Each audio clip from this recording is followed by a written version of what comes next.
நம்ம நாமக்கல் சேந்தமங்கலம் ஏரியால 6 acre 25 send தென்னந்தோப்பு இப்போ விற்பனைக்கு வந்திருக்குங்க. இந்த தோப்பு எக்ஸாக்ட்டா நம்ம சேந்தமங்கலம்ல இருக்க அக்கியம்பட்டி புதுக்கோம்பையில அமைஞ்சிருக்குங்க.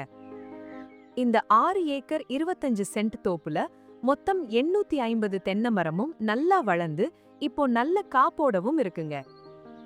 இது கூடவே ஒரு தேக்கு மரமும் இருக்குங்க. இந்த தோப்பு முழுக்க செம்மண்ணா இருக்கிறதால விதைகள் விரைவா முளைச்சு பயிர்கள் சீரா வளர உதவியா இருக்குங்க. இந்த தோப்புல வாட்டர் ஃபெசிலிட்டிக்கு மொத்தம் 3 போர் இருக்குங்க.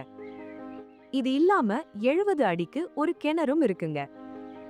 இந்த கிணறுக்கு பக்கத்திலேயே 450 ஸ்கொயர் ஃபீட்ல ஒரு ஸ்விம்மிங் பூலும் இருக்குங்க. இந்த தோப்புல ஸ்டே பண்றதுக்கு 800 ஸ்கொயர் ஃபீட்ல ஒரு லேபர் ஹவுஸ் இருக்குங்க. கூடவே ஆடு மாடு வளர்க்கறதுக்கு 350 ஸ்கொயர் ஃபீட்ல ஒரு ஷெட்டும் இருக்குங்க. இந்த தோப்புக்கு 7.5 ஹெச்பிக்கு ஃப்ரீ இபி சர்வீஸும் 3 ஃபேஸ் எலக்ட்ரிசிட்டி வசதியும் இருக்குங்க. இந்த லேண்டுக்கு சிம்பிளா ஒரு என்ட்ரன்ஸ் கேட்டும் லேண்ட சுத்தியும் ஃபென்சிங்கும் பண்ணிருக்காங்க. இந்த லேண்டுக்கு கார் லாரி போற அளவுக்கு 15 அடி மண் ரோட் ஆக்சஸும் இருக்குங்க. பிரைஸ் ஸ்லைட்லி நெகோஷியபிள்ங்க. மேலும் விவரங்களுக்கு எங்களை ஜிமோர் ஆப்பில் தொடர்பு கொள்ளவும்.